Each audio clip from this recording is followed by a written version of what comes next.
Imagine for a moment that the water you drink, the water you shower with, the water that brings life to a building, holds a chilling silent secret. A secret that once belonged to a young woman, trapped in a watery tomb, high above a city of dreams, in a hotel known for its nightmares. Welcome back to Purple Phantom Shorts, your cozy corner for relaxing true crime and unsolved mysteries. Here, we dive deep into the strange, the unexplained, and the cases that keep us wondering.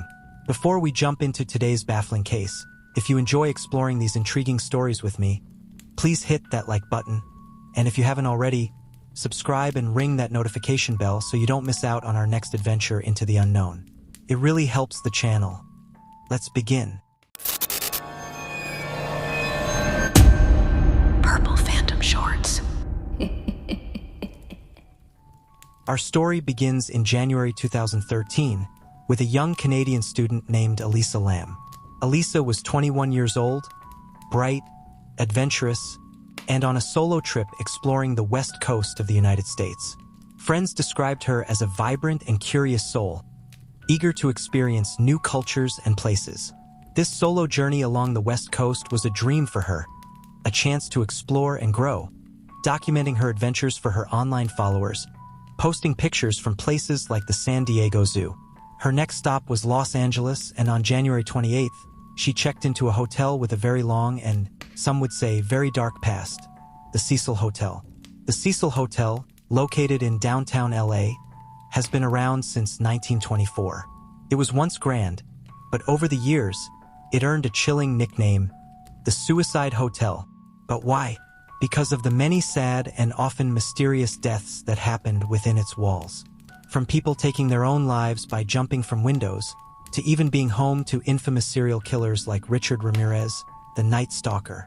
Its dark history wasn't limited to a few isolated incidents. It also housed characters like Jack Unterweger, another serial killer years later.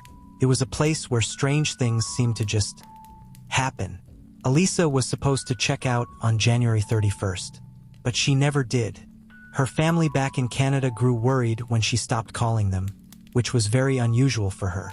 When the calls stopped, a wave of alarm spread through her family. Elisa was meticulous about staying in touch, and this silence was uncharacteristic. On February 8th, they reported her missing.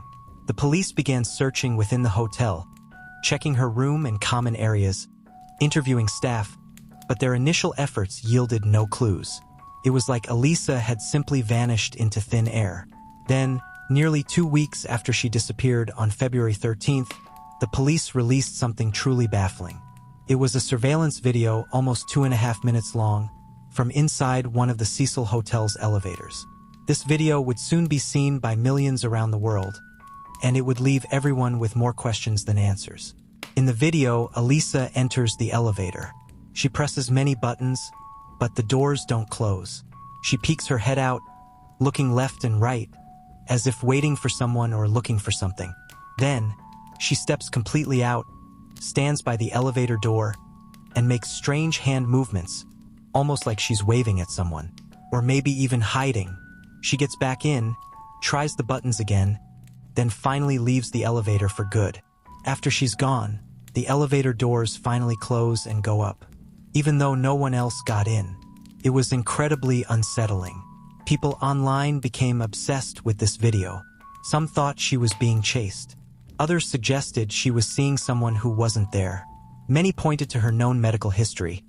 Elisa Lam suffered from bipolar disorder, a condition that can sometimes cause people to have strange thoughts or see things that aren't real, especially if they aren't taking their medication regularly. Her family later confirmed that she had a history of not always taking her medication as prescribed. The release of this footage ignited a firestorm of speculation across the internet. Amateur sleuths dissected every frame and theorizing wildly. Was she experiencing a disorienting delusion, perhaps a result of her bipolar disorder? Or was there someone just out of frame, someone menacing, compelling her erratic behavior? The elevator, usually a mundane space, became a digital stage for a deeply disturbing and public mystery. For days, there was no sign of Elisa.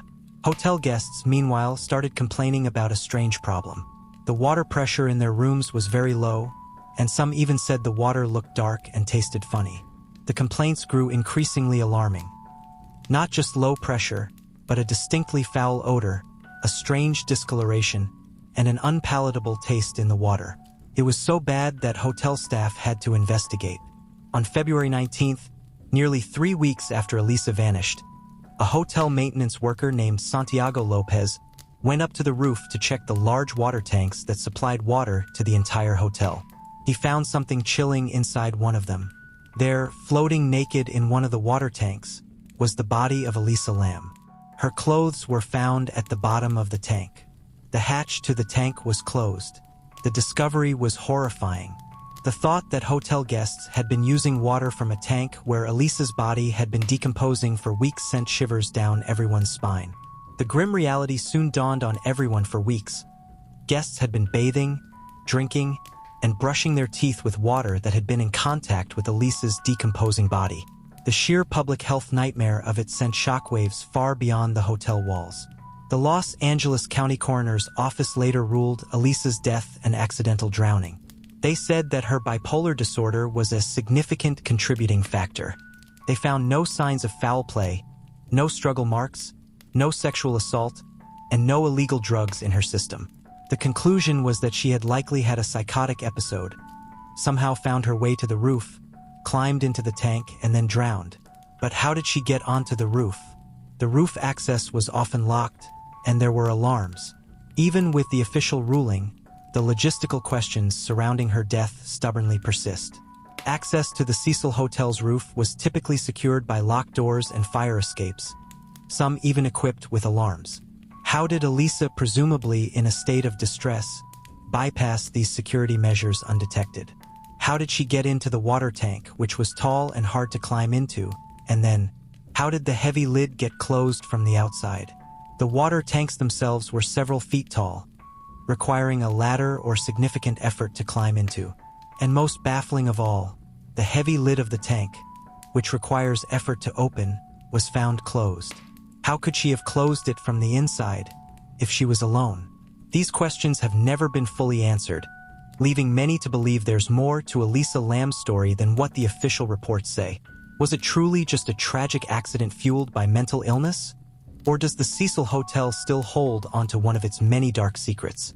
The case of Elisa Lam remains one of the most perplexing and haunting mysteries of our time.